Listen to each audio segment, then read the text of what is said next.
Well, it's several things. Firstly, that it's a remnant of an ancient habitat that you used to find in lots of wet places across the area. There's not very many of habitats like this left, and it's surrounded by much more intensively managed land, so it's like a little oasis in this area. Secondly, because it's located in the centre of the country, it's a meeting place for species that you'd find more often in the north and west, and then in the south and east. And they actually come together at Askham Bog, which makes it have such a huge variety of plants and animals here.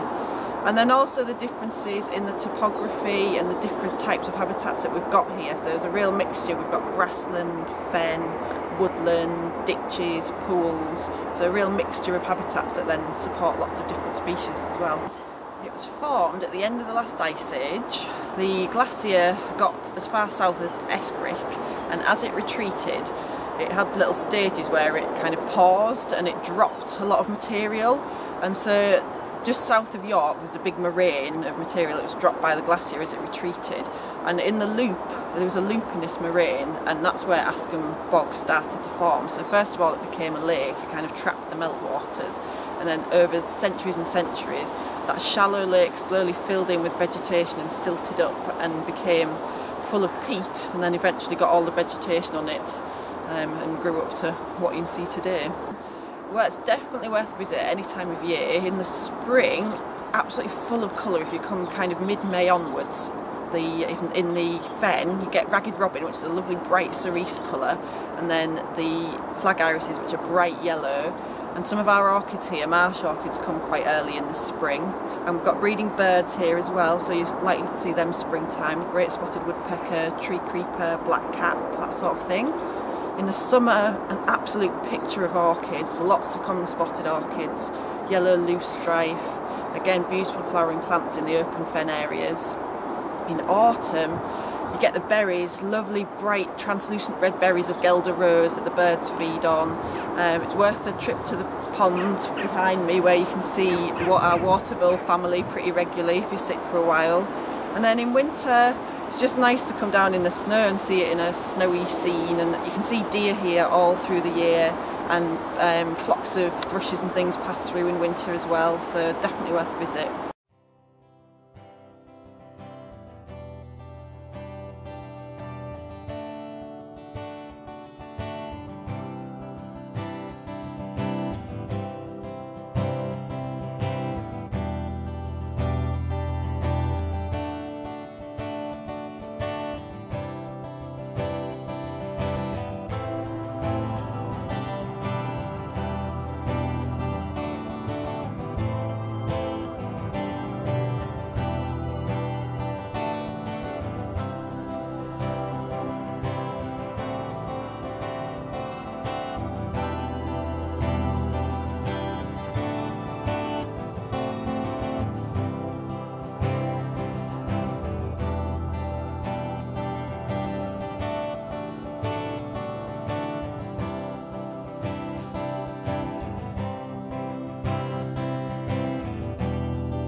Got a good variety of wetland plants here. So there's ones that are associated with the open water. One in particular is water violet, which is quite rare nationally, and it's a beautiful light purple colour that comes up around April, May time in the ditches and ponds. Then we've got things like willow and alder trees which grow in the damper edges of the bog. And then sphagnum moss is another quite characteristic plant of this kind of habitat, and that's a moss that really soaks up and holds water and is quite typical of raised bogs and wet areas. And then lots of other things like the yellow flag irises that I mentioned, and the bulrushes and reeds around the pond edges. So a really good mixture of plants. Damselflies and dragonflies are really common because we've got a really good variety of wetland habitats, I suppose. So we've got a couple of big pools and ponds, and then lots of smaller little scrapes and hollows, and then a really good network of ditches. And all of these provide the water with the emerging plants coming out of them that the dragonflies need for their various stages of the life cycle.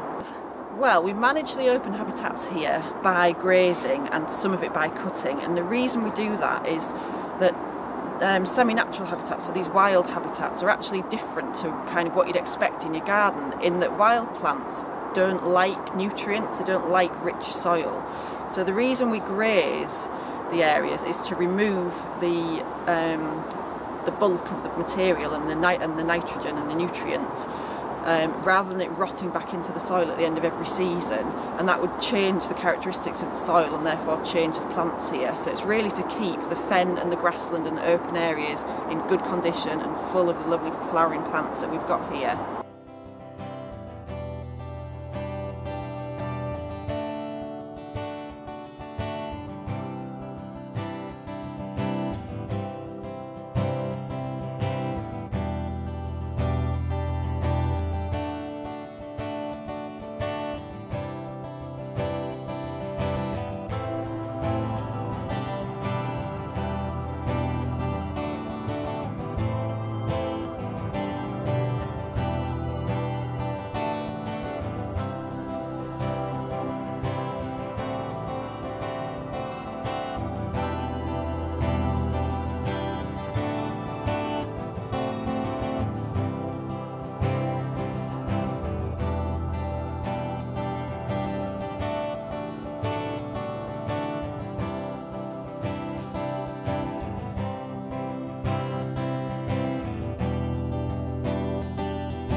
Well, you just check on them. There's different people check on them every day, just to make sure we've still got the right amount of number of ponies, and to make sure the ponies aren't hurt. You know, if they're limping or anything like that, then you go back and report it. Just to check on, make sure they're all right. Like, that's when you can get close to them and find them, because it can be like looking for a needle in a haystack. Oh yes, the orchids. Oh, they're absolutely beautiful. And before I come to the trust, I wouldn't have known to look for them, or if I'd seen them, I wouldn't have known what they were. But oh, they were so lovely, and just watching them grow, you know.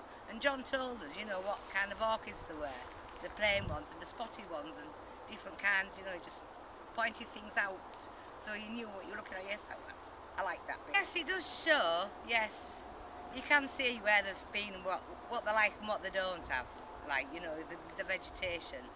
Yes, you can. Yes, I have.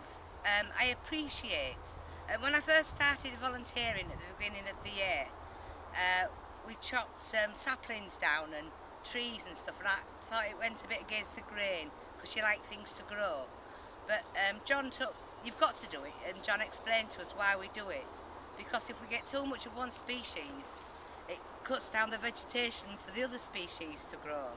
So that's why it's just controlling what we've got, and to make sure we don't have too much of anything in the wrong place as well. They're a fantastic group of volunteers who come here every other week pretty much, and have been absolutely essential in maintaining the habitats. So a lot of the open areas are constantly getting invaded by weedy species and tree species that we don't want to take over.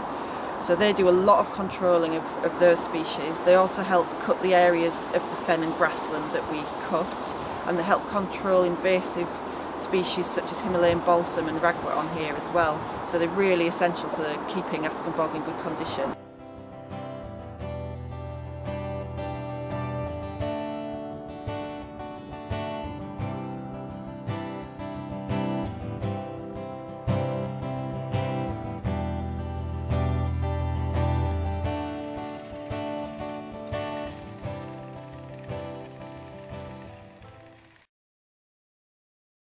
I started in last November, and it was to carry on from I did a 2-year course at Askham College, and it was just to carry on and get a bit of experience out in the field after I'd done the theory type. So just look at the place today. It's a fantastic day, and we're all out enjoying ourselves, and yes, I will recommend it, and come along, enjoy.